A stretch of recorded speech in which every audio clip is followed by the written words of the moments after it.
We are here today with Gabi Zimmer, Chair of the European United Left, Nordic Green Left. Thank you for having us.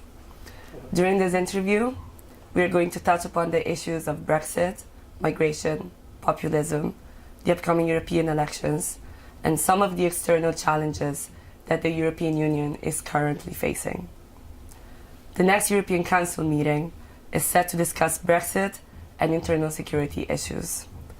Last week, you said that the European Union and the UK are reaching a deadlock in the Brexit negotiations, and that the British government is unable to present a clear proposal. In your opinion, which measures should the EU adopt to overcome such a stalemate in the discussions? First of all, we have to see that we need a decision or a final result in the negotiation process in the next 2-3 weeks. Only if there is a progress in the negotiation, the chief negotiator Barnier is able to propose to the Council that we will have an additional summit of the Council in November. And November is a deadline for us if we as the European Parliament that we are able to decide about the withdrawal agreement. And you know that the withdrawal agreement should also be combined with the political declaration about the future on the relation between EU and UK. And I see a lot of problems. First of all, I have not seen very a good proposal by the British government to the Irish issue. And I have the feeling that they try to avoid to fulfill what they signed in December last year, that they will accept a backstop and that they will accept also the Good Friday Agreement in all its parts. That would mean to avoid a hardening of the border between Ireland and also the north of Ireland. And this is one of the main points.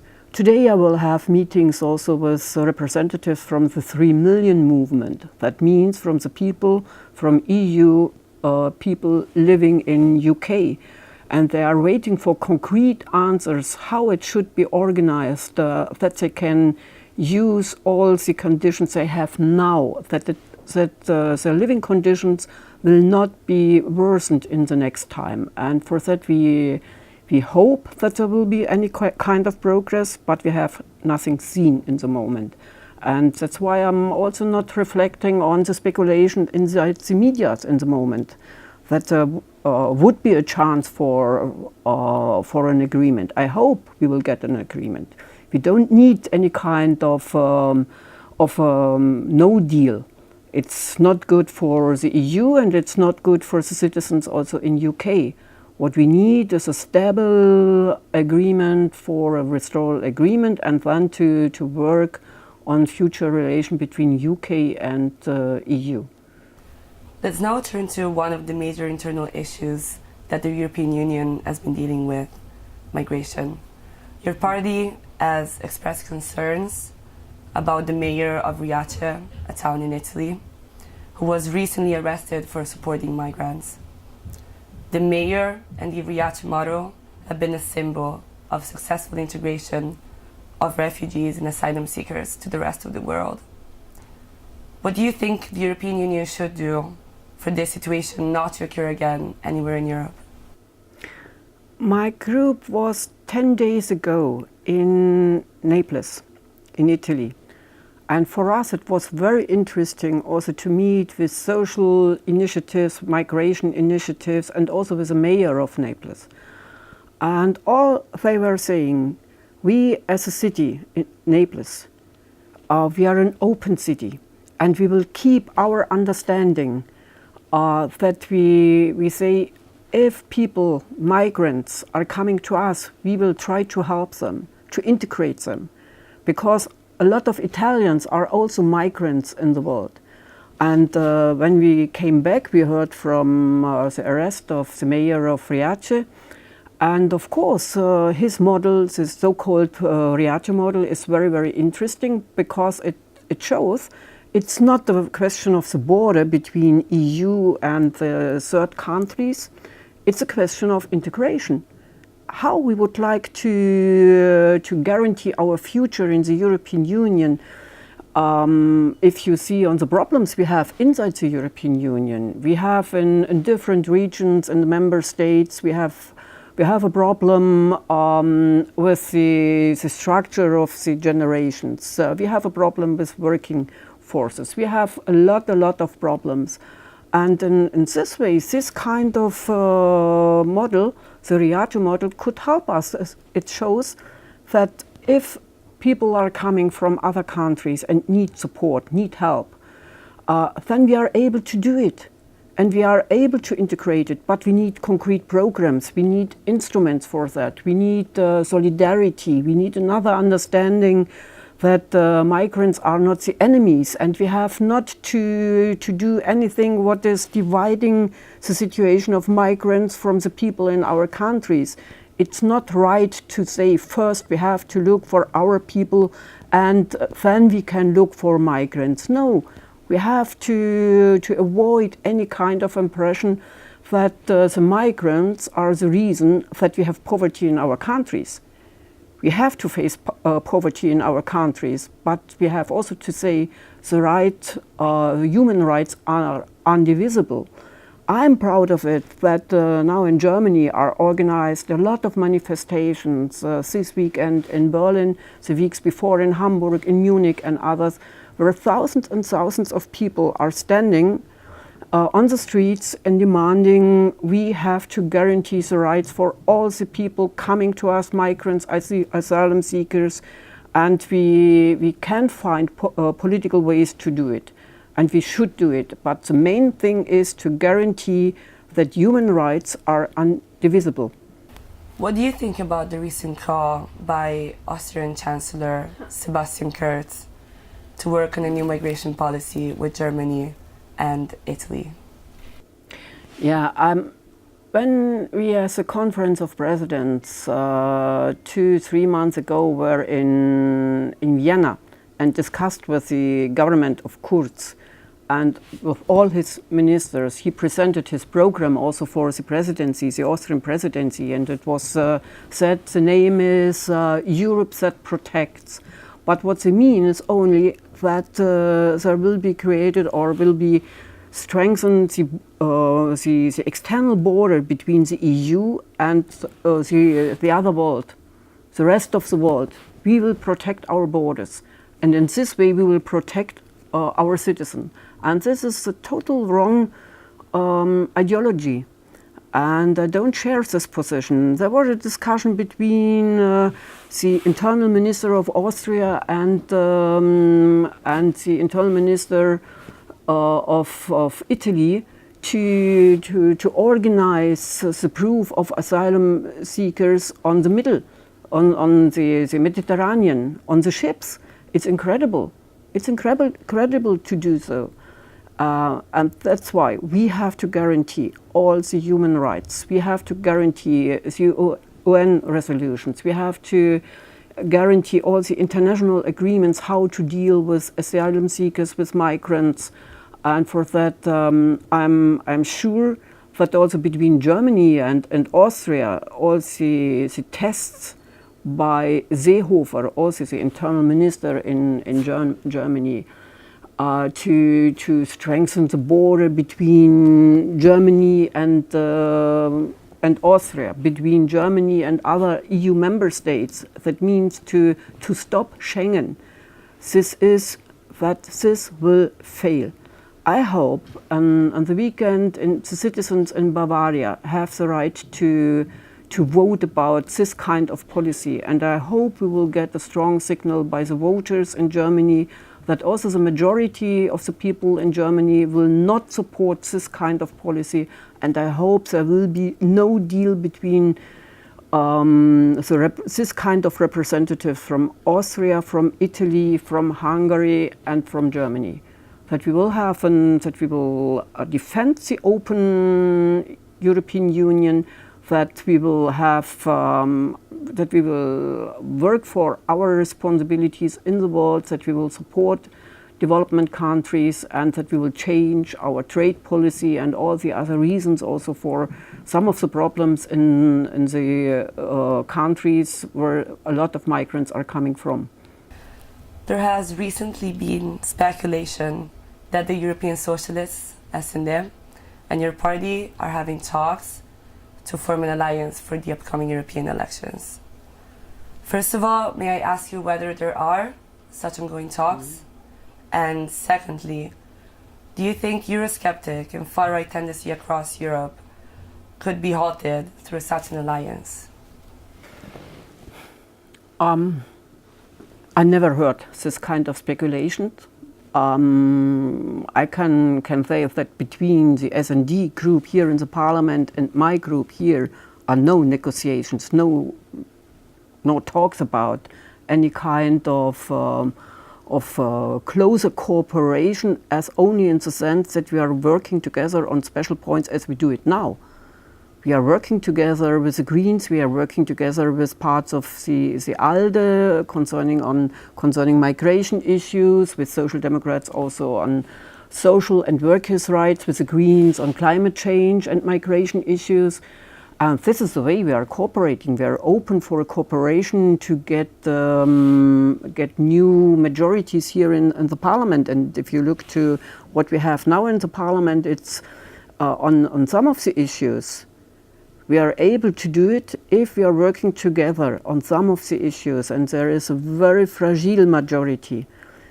But looking later to the next election, yes, I see that the right extremists, and might be also supported by Orban and AfD in Germany, that they try to get a stronger political group, stronger political family here in the European Parliament, and to introduce more a national view of the Parliament, and I hope we will stand against that.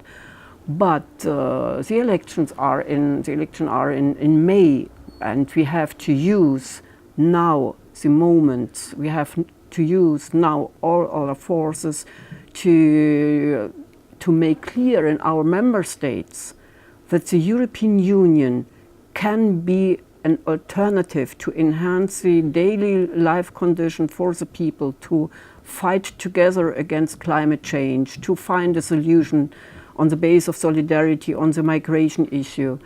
That we can't solve this problem only on the national level. It isn't possible. We can also go together and to introduce inside the EU, in all the member states, a minimum income.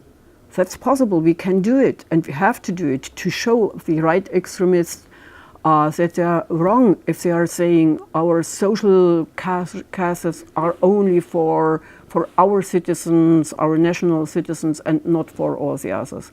We have so much arguments that they are better in the sense of more democracy and also more solidarity and social coherence between our member states, that we can win our voters for our view on the development, the future of the European Union, and not the so-called right alternative. But we have to take up this fight. Now we have to do it.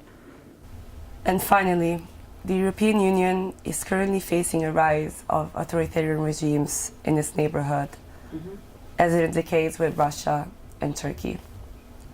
Firstly, what do you think the European Union should concretely do to address the issues of human rights, rule of law, and freedom of expression in these countries?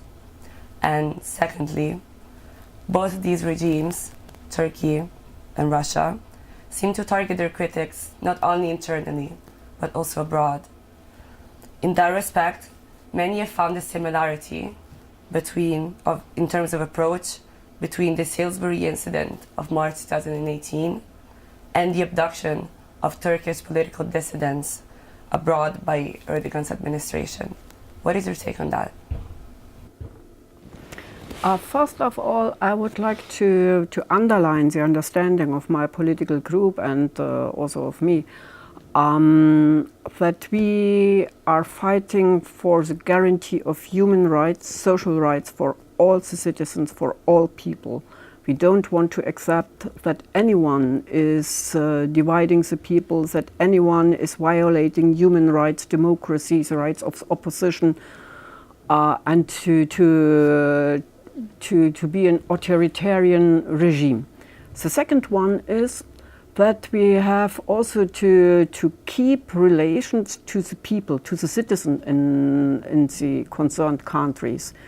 And you are speaking from Turkey and also from Russia. And looking to Russia, we know that it would be very, very important to have a direct line to citizen organizations, to civic organizations, to social movements, to strengthen them and to have a dialogue between them. Also to start again a dialogue between the parliamentarians. And also to the Turkish citizens, if we would like to convince majority of voters to vote for democratic systems, against authoritarian regimes, they need also the cooperation with Democrats outside Turkey and also Russia. And for that we have to find the real way how to do it, in a way to strengthen. But there are also differences between Turkey and Russia. Yes, there are authoritarian regimes, but the systems are totally different. Looking to Russia, you have the base of a failed system in 20, 30 years ago, and that there was a big lack of democracy, big lack of democratic organizations. You have a system you had the systems in the 90s of poverty among the people, and that the property and the goods of Russia were divided among oligarchs. And you have an oligarch system which is used by Putin, and otherwise he is fighting against it. And in Turkey you have a system that is totally organized for Erdogan. He has organized his own power. He has organized, or he is fighting against big groups, against ethnic groups, religious groups, and so on. And he is also fighting against the opposition in his own parliament. And this is a problem. There you have different things, and for this we need also differentiated answers. But what we have to do is clearly to say to the governments in our countries, to the European institution, you need a clear strategy facing this kind of violation of human rights and democracy in both of these countries. And we have to give clear answer, and not depending from our economic interest or the interest looking to Turkey of the migration issue. We will be blackmailed by the Turkish government, and that's not good. We have to find a clear stand by all the member states, and it must take into account the different systems we have. It has to take into account also the different groups in the Turkish society, in the Russian society, to bring them forward. We have no interest in that. Russia is going to Asia, that we break all our bridges to Russia. Russia is part of Europe. It's not easy to find the right answer. Gabi Zimmer, thank you very much for this insightful conversation, and thank you for your hospitality.